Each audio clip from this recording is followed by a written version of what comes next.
everyone, welcome to my channel Ekansh. Hope you all are good. Class 7 chapter The Beginning of Sultanate is going on. Today we will start from page number 16. Iltutmish, year 1210 to 1236. Qutbuddin Aibak died in the year 1210. After him, the next great ruler of the slave dynasty, Iltutmish, ascended the throne in the year 1210. He is considered as the real founder of Turkish Empire in North India. He had to confront many internal and external challenges immediately after occupying the throne. Iltutmish ruled for a long duration of 26 years.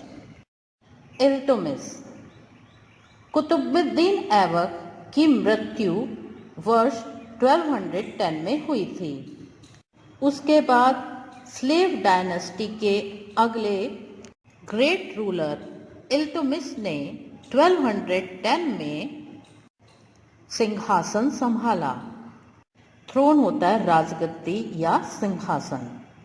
उन्हें north India में Turkish empire का real founder माना जाता है।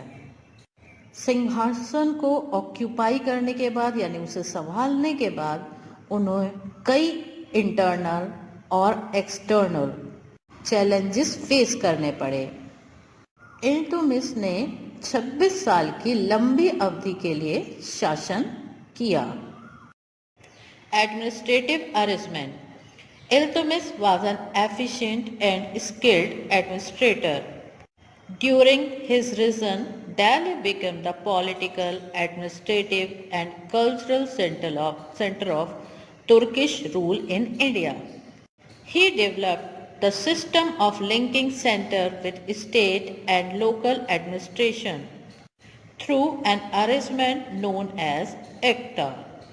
इल्तुतमिश एक efficient and skilled administration थे। उनके शासनकाल के दौरान दिल्ली पॉलिटिकल, एडमिनिस्ट्रेटिव और कल्चरल सेंटर बन गई थी। उस समय तुर्किश रूल का सेंटर दिल्ली था। जो भी एक्टिविटीज़ की जाती थी वो दिल्ली से ही की जाती थी।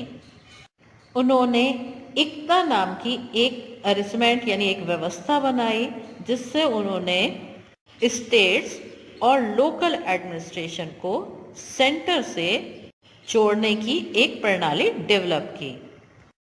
इन order to have better administration the sultan divided his saltanat into several states. States were called iqta. One responsible Senapati was appointed in every state. The Senapati was also known as Iqtadar. The Iqtadar used to maintain his own army and some administrative officers.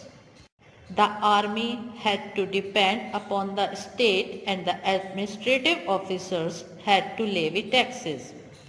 The money collected through taxation was to be used for meeting the expenditures of army, administrative officers and the other affairs of the administration. The money remaining after meeting all the expenses was to be sent to the treasury of Sultan. Better administration के लिए सुल्तान ने अपनी सल्तनत को कई states में बांट दिया। इन स्टेट्स को इक्ता कहा जाता था। हर स्टेट में एक रिस्पॉन्सिबल सेनापति को नियुक्त किया गया था, अपॉइंट किया गया था। सेनापति को इक्तादार के नाम से जाना जाता था। इक्तादार की अपनी सेना और कुछ एडमिनिस्ट्रेटिव ऑफिसर्स हुआ करते थे। अब इनके एक्सपेंसेस कौन बियर करे? आर्मी के एक्सपेंसेस बहुत ज़्यादा होते हैं, उसके बाद ऑफिसर्स भी हैं, तो इन एक्सपेंसेस को बियर करने का काम स्टेट्स का था।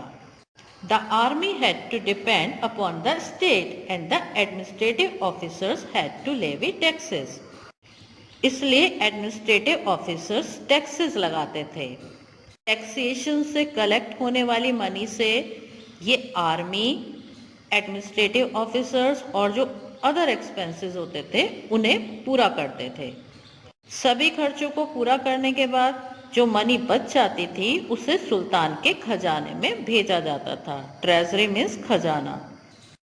You can see the map of India on your screen.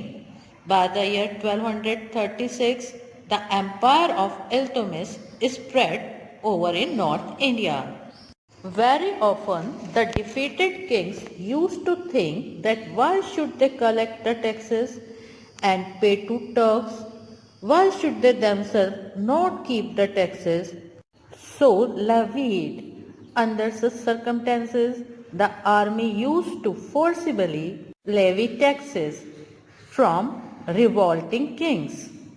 बहुत बार डिफीटेड किंग्स सोचते थे वे टैक्सेस को क्यों कलेक्ट करें और क्यों वो उन्हें टर्क्स को भुगतान करें।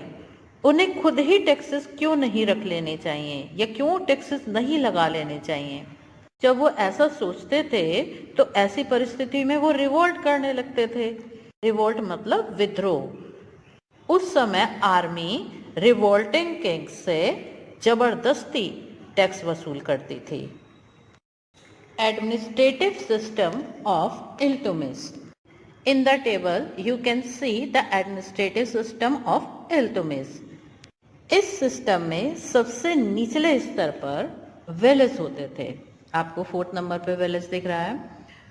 उसे एडमिनिस्ट्रेट करने वाले व्यक्ति को मुखिया, पटवारी या चौकीदार कहा जाता था। विलेज के ऊपर परगना होता था। कुछ विलेजेस को मिला के परगना बनता था। Union of several villages. Pargana का एडमिनिस्ट्रेशन परगना अधिकारी देखते थे। यूनियन ऑफ सेवरल परगनास को स्टेट या इक्ता कहा जाता था और इसका एडमिनिस्ट्रेशन इक्तादार के हाथ में होता था और सभी स्टेट्स या इक्ता को मिला के सेंट्रल एडमिनिस्ट्रेशन बनता था और जो सुल्तान के अंडर में होता था। Iltutmish adopted the silver tanka as his standard coin, weighing 175 grains, and the copper jittel. पहले बहुत अलग अलग तरीके की करेंसी चलती थी। इल्तुतमिश ने उस करेंसी में सुधार किया और चांदी का टंका और तांबे के जितल चलाए। उन्होंने सिक्के का एक स्टैंडर्ड वेट भी रखा, 175 grain. You can see silver taka on your screen. He was also the first to mint gold and silver coins on which the Arabic words were engraved. वो सोने और चांदी के सिक्के ढालने वाले पहले थे। मिंट मीन्स ढालना। ढालना मीन्स सिक्कों को एक शेप दी जाती है गोल और उसके ऊपर कुछ उकेरा जाता है, एनग्रेव किया जाता है कुछ वर्ड्स और उसकी वैल्यू। तो वो पहले ऐसे व्यक्ति थे जिन्होंने सिक्कों को मिंट किया। सिक्कों पर अरेबिक वर्ड्स भी एनग्रेव किए गए। Iltutmish died in the year 1236. He had a daughter named Razia who had been nominated by him as his successor during his lifetime. Iltutmish का निधन 1236 ईयर में हुआ था। उनकी एक बेटी रजिया थी जिसे उन्होंने अपने जीवन काल में ही उत्तराधिकारी के रूप में नामित किया। उत्तराधिकारी मीन्स उनकी मृत्यु के बाद रजिया को उनकी गद्दी पर बैठना था। Razia Sultan year 1236 to 1240। Thou Iltutmish had declared Razia as his successor, yet his son Ruknuddin ascended the throne under the support of other chiefs and ulemas because they never liked the idea of being ruled by a woman.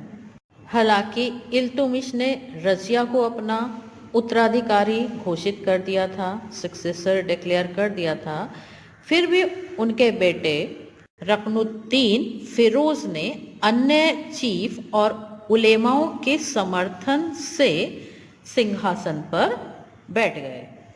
क्यों support किया उन लोगों ने? क्योंकि वो इस बात से सहमत नहीं थे कि उनके ऊपर कोई एक महिला शासित करे। They never liked the idea of being ruled by a woman. Rukunuddin was an inefficient and weak ruler. Hence, Razia ascended the throne in the year 1230. Razia Sultana's ruling was praiseworthy. She used to wear manly attire and enter the battlefield riding either on the horse or the elephant. Very soon, the Amirs realized that she could not be tamed like a puppet. Even the Turkish chiefs refused the idea of being ruled by a woman. Hence, they hatched a conspiracy to dethrone her. Thereafter, two brothers of Razia Sultana occupied the throne one after the other, but they were unskilled and incompetent. Therefore, the youngest son of Iltutmish, Nasiruddin Muhammad, ascended the throne. Razia Sultana की ruling प्रेजवर्दी यानी प्रशंसा के योग्य थी। वे मर्दाना पोशाक पहनती थीं। Mainly attire means gents द्वारा पहने जाने वाली पोशाक। वो घोड़े या हाथी पर सवार होकर बैटलफील्ड में प्रवेश करती थीं। बहुत जल्दी आमिर्स को यह रियलाइज हो गया कि वो उनके हाथों की कठपुतली नहीं है, यानी उनसे जो कहा जाए वो जरूरी नहीं है कि उनसे वो काम करवाया जा सके। और तुर्की जो चीफ थे उन्होंने भी महिला द्वारा शासित होने के विचार को इनकार कर दिया, इसलिए उन्होंने एक साजिश रची और उन्हें गद्दी से हटा दिया। उसके बाद रजिया सुल्तान के दो भाई एक के बाद एक गद्दी पर बैठे, परंतु वो अनस्किल्ड और इनकम्पिटेंट थे, योग्य नहीं थे।